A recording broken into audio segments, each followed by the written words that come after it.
debate over whether the government should penalise companies that relocate jobs overseas to take advantage of cheaper labour markets is a contentious one. On one hand, proponents argue that such penalties would protect British jobs and ensure fair wages for UK workers. They contend that outsourcing jobs undermines the British economy.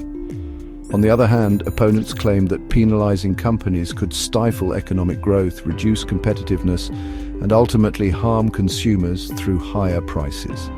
They argue that businesses need the flexibility to operate globally to remain viable in an increasingly interconnected world. This issue raises key questions about economic policy, ethical business practices, and the balance between protecting local jobs and embracing globalization. British companies are increasingly moving jobs abroad for several reasons.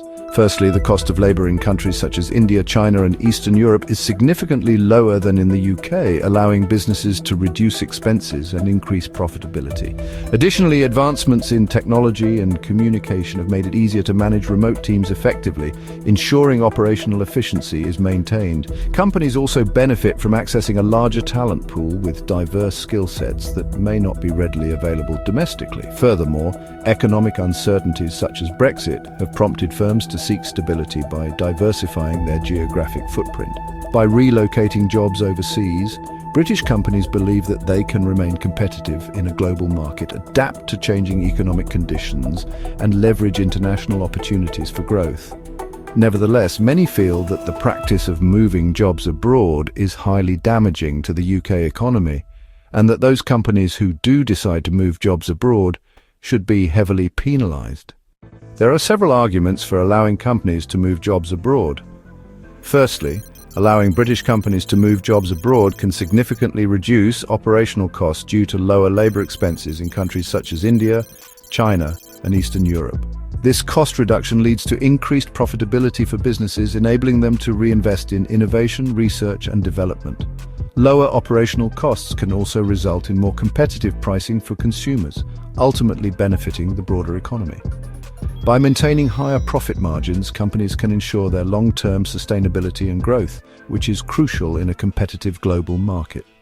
Moreover, relocating jobs overseas provides British companies with access to a larger and more diverse talent pool that may possess skill sets not readily available domestically.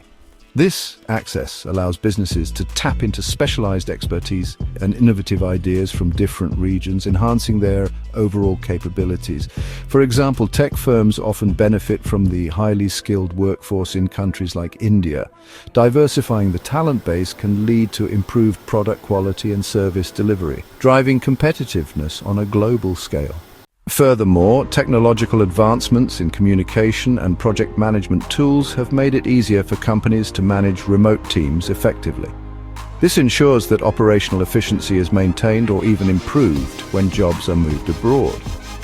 Seamless communication platforms enable real-time collaboration across different time zones, reducing delays and enhancing productivity.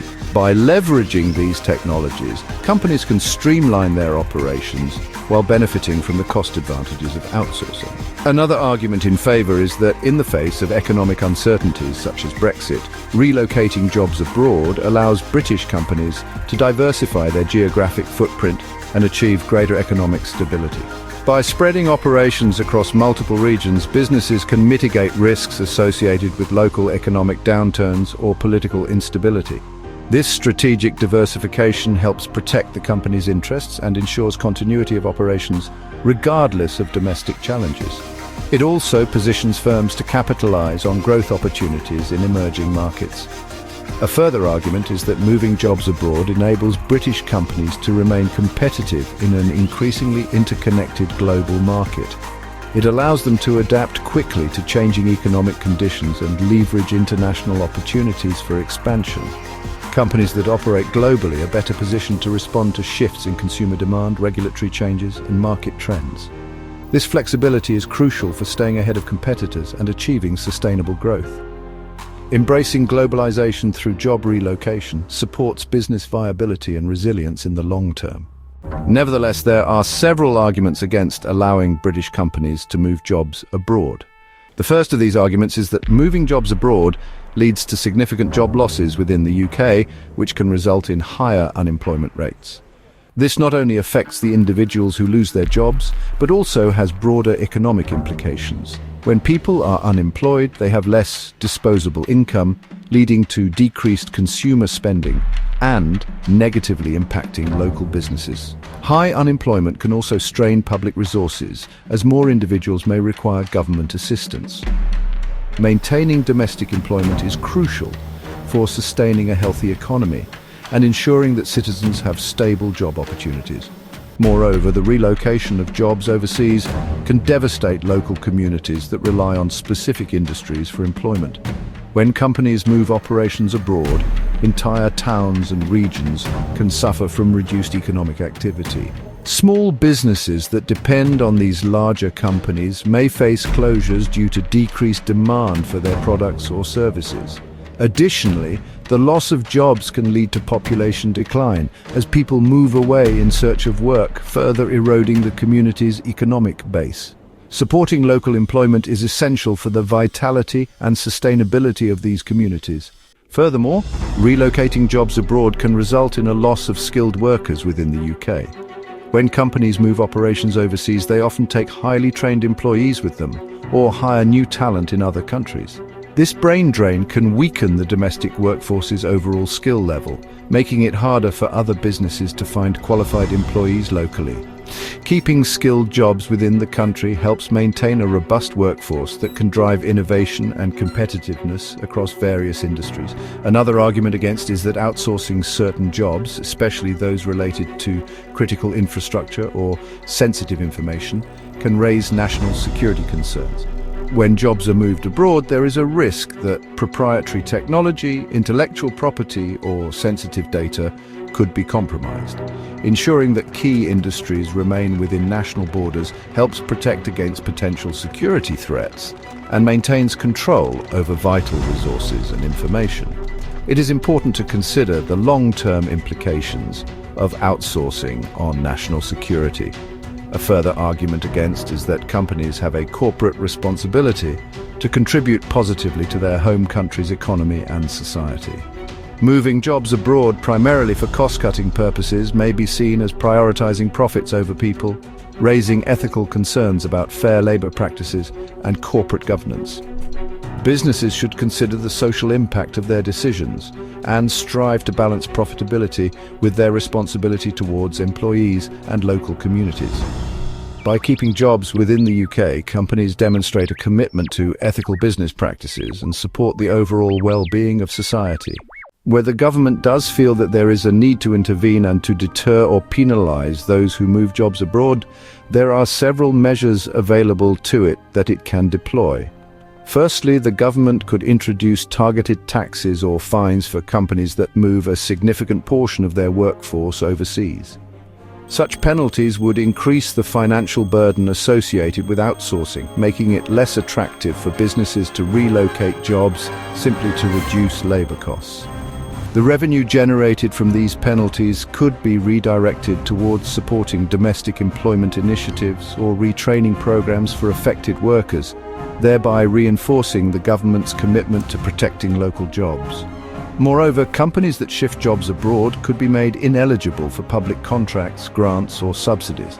By tying access to government support with a company's commitment to domestic employment, firms would face a clear incentive to retain jobs within the UK. This measure leverages the power of public procurement and funding as both a carrot and stick, rewarding companies that invest locally while penalising those who undermine national employment objectives. Furthermore, legislation could require companies to publicly disclose any plans to offshore jobs, including detailed justifications and anticipated impacts on the UK workforce.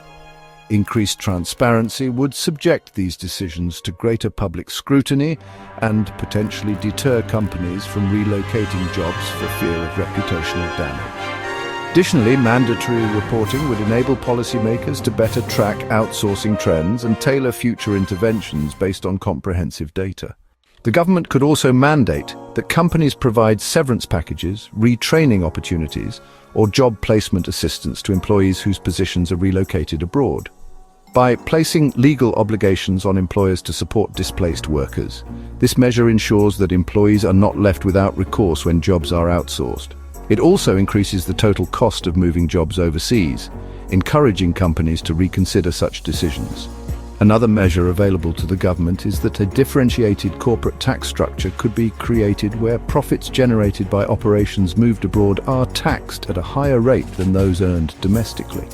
This approach directly targets the financial gains of offshoring by reducing its profitability through increased taxation. Such a measure would encourage businesses to maintain domestic operations while still allowing flexibility for international expansion where genuinely justified. Whilst penalising offshoring is one approach, the government could also simultaneously offer tax breaks, grants or other incentives for companies that commit to creating or retaining jobs domestically. These positive measures make it more appealing for businesses to invest in the UK workforce rather than seeking savings abroad. Providing clear benefits for local employment helps shift corporate decision-making in favour of onshoring. Furthermore, for critical industries such as defence, healthcare and technology infrastructure, stricter regulations could be enacted prohibiting or tightly controlling the relocation of specific job functions overseas. This would safeguard national security interests and ensure that vital skills remain within national borders. Enhanced oversight would help prevent erosion of essential capabilities and protect against risks associated with foreign control over sensitive operations or data. All in all, the question as to whether the government should penalise companies that move jobs abroad is complex, with compelling arguments on both sides. On one hand, protecting domestic jobs and local economies is crucial for social stability and national prosperity.